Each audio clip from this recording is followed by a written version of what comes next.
ambapo inazungumza habari ya patterns. Kuna miscarriages, kuna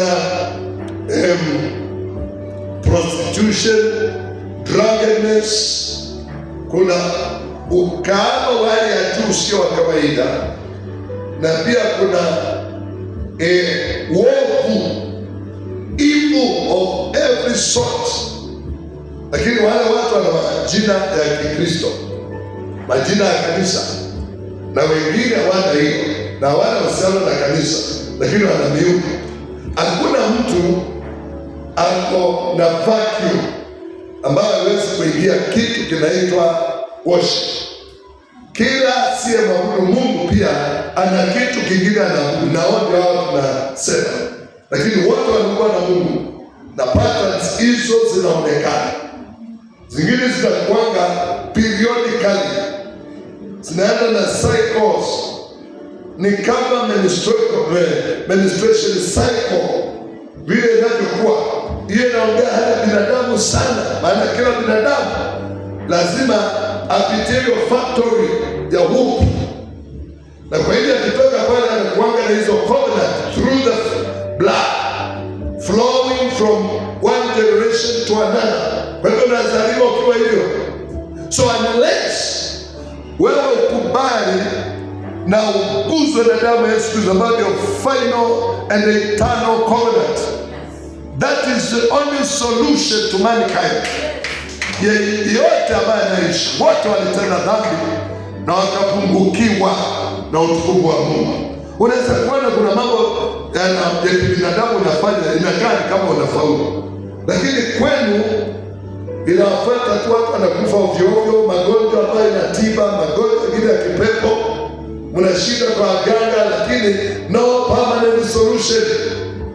Unakuta hiyo ilikuwa na mababu, ilikuwa na nyanya zenu, mpaka mko nayo, na wengine wanasema bahati mbaya, wengine mikasa, wengine wanasema hii ni ya ukoo, hii diabetes ni ya ukoo wetu, hii asthma ni ya ukoo wetu, hii ukimwi ilikuwa ya kikwetu. Hakuna nguvu za giza, ugonjwa wowote, laana yoyote, maagano maovu yoyote, damu ya Yesu haiwezi kubomoa. Ni kupitia damu ya Yesu kila agano ovu yote inabomolewa, na hizo maovu zote zinabomolewa. Kwa hiyo ninyi mnaoniangalia katika YouTube na Facebook, ni lazima uelewe kwamba Mungu anaongea na wewe, na ni lazima ujue jinsi ya kujikomboa hapo. Mungu amekusaidia, uko na pesa, uko na mali. Hakuna agano inafanyika bila utoaji. Hata ukienda kwa mganga unalipa pesa, wengine wanakuitisha mang'ombe, mabuzi, makondoo, makuku, na unaingia katika maagano maovu. Na wale watumishi wa giza walio hai na waliokufa, na wanakuunganisha na mababu waliokufa, na maana wakati mwingine unaenda kwa spiritists, watu ambao wanaonyesha maroho, hapo unaunganishwa tena. Kwa hiyo tunajaa katika ulimwengu ambao umejaa matendo ya giza maovu kweli, na neno la Mungu linasema nilikutilia mafuta uyafichoe matendo ya giza. Na basi sifichuliwe leo, maana nguvu za Mungu zimeshuka, na wale unaonisikiliza, na achilia nguvu za Mungu, na achilia nguvu za Roho. Wekwa huru, wekwa huru. Namba iko hapo kwa screen, umewekewa. Weka dhabihu yako hapo. Sikwambii kama mtu mwingine, nimekufundisha. Chukua hatua, ama utembelee ofisi, utembelee kanisani, uhudumiwe. Maana nimekuwa nikifanya hii kazi over 30 years. Nimekuwa nikiwitness watu wakikombolewa. Mimi ni victim, nimekuwa hapo. Nilizaliwa ni warithi waliokufa. Nilizaliwa ni warithi na majina yao makubwa. Nilizaliwa nikafanyiwa matambiko. Nilizaliwa nikawekewa kwa mili. Nilizaliwa na wakanifanyia process zote, na wakaniingiza kwa hizo patterns. Thank God today I am redeemed of the Lord. By the blood of Jesus Christ I am now free. Kwa hivyo unaponisikiliza, nataka uelewe kwa Mungu mambo yote yawezekana. Ni kwa watu wa dunia na giza mambo yote yawezekana. Hata mganga nao watu wanakupea hizo nguvu za giza za kufanya mali. Inafika mahali anakuambia mahali imefika, nimeshindwa. Na kama hataki kukuambia, anakuambia endelea kuleta pesa tu, tuendelee tutaona. Lakini mambo yameharibika. Ni leo you come to your turning point. Toka kwa hizo evil plans of the devil. Toka kwa hizo evil purposes of the devil. Toka kwa hizo objectives za shetani. Toka kwa hizo designs za shetani. Na ukimbilie ukombozi wako kwa Yesu. Finances zako hata ukiona kunazo na sikusaidii, ziko under control of the devil. Kwa mfano sisi baba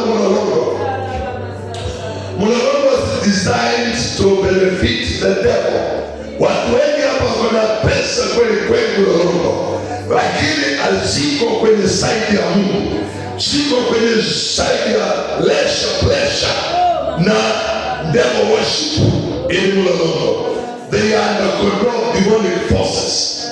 I believe God. Wanaenda kuwekwa huru. Wanaume wameangamia hapa. Wanaume wamesahau familia zao hapa. Mipango ya giza iko hapa. Umalaya wali ya juu.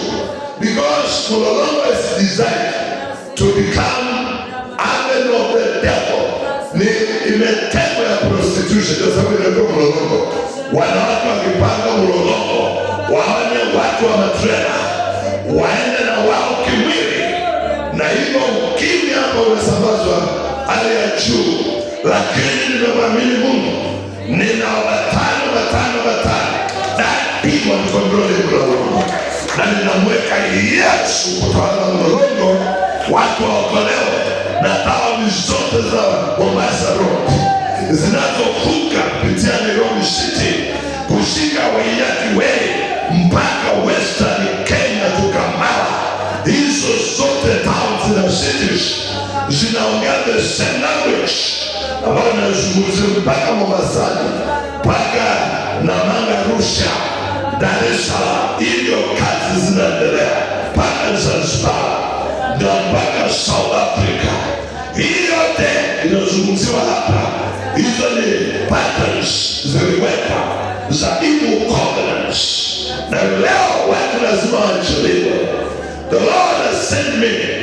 If maybe you don't understand Kiswahili, you can still get a bit of it in English. These evil patterns, they are the ones which are haunting you to devilish things. You have become a devil worshiper, either knowingly or unknowing, because you are under control of the devil. Being in the sea, it simply means you are hooked up by the devil, or you are under control of the devil. So, evil covenants help people through disobedience to God's authority, and then you are living in the sea, and then you fail the authority of God, and therefore you do not obey the principles of God and the authority of God. You need to turn to God, and through the blood of Jesus, which is still works by faith. Nothing can be communicated like you think scientifically. It is beyond science. You must think God's way, and then you are helped. I'm giving you a quote from the Bible, where is one of the main entries of evil covenants. In the book of Joshua chapter 7 verse 1, we learn of a man known as Achan. Achan disobeyed God's authority. Authority vested on Joshua, God's servant.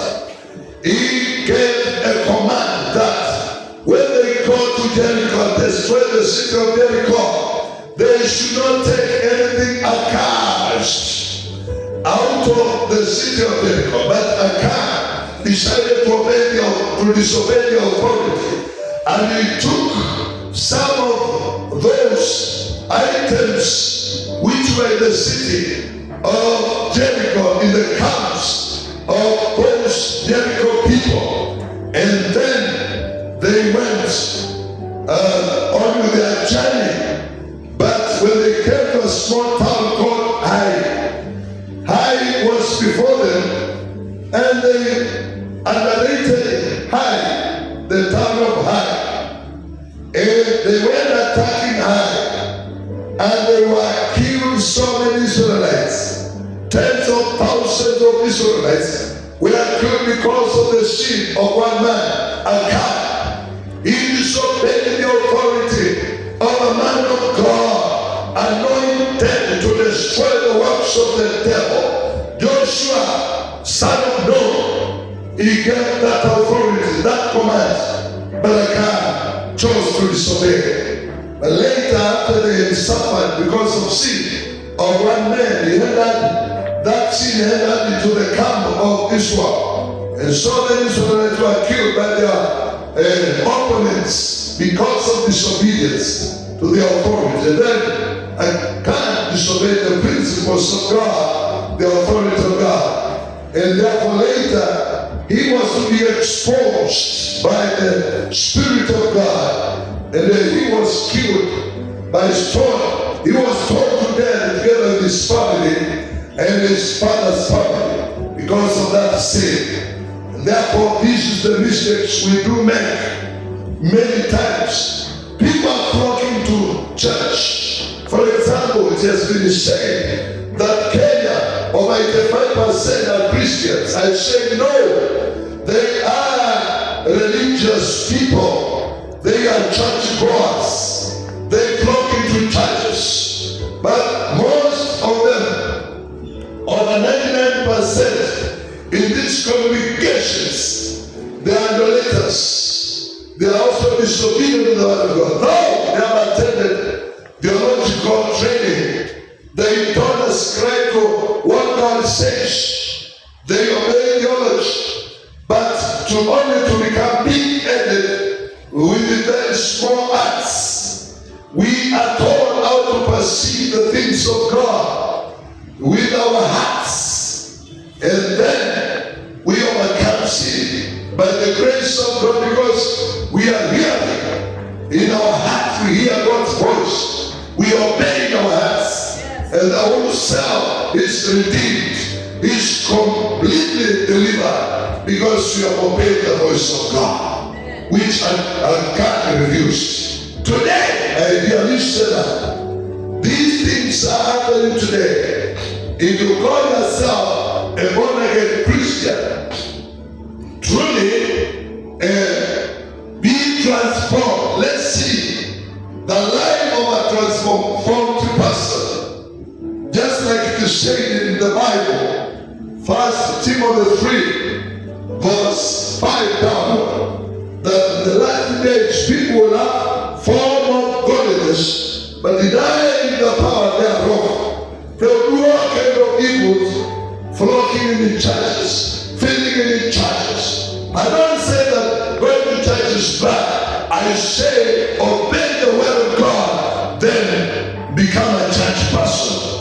Let no church be number one. Let God be number one. The Bible says in Matthew 6:3 that seek ye first the kingdom of God and his righteousness, and all these other things will be added to you. That's what it simply means. And therefore, we should not put the cart before the horse. We need to let the horse pull the cart from behind. And therefore, we need to obey God's truth.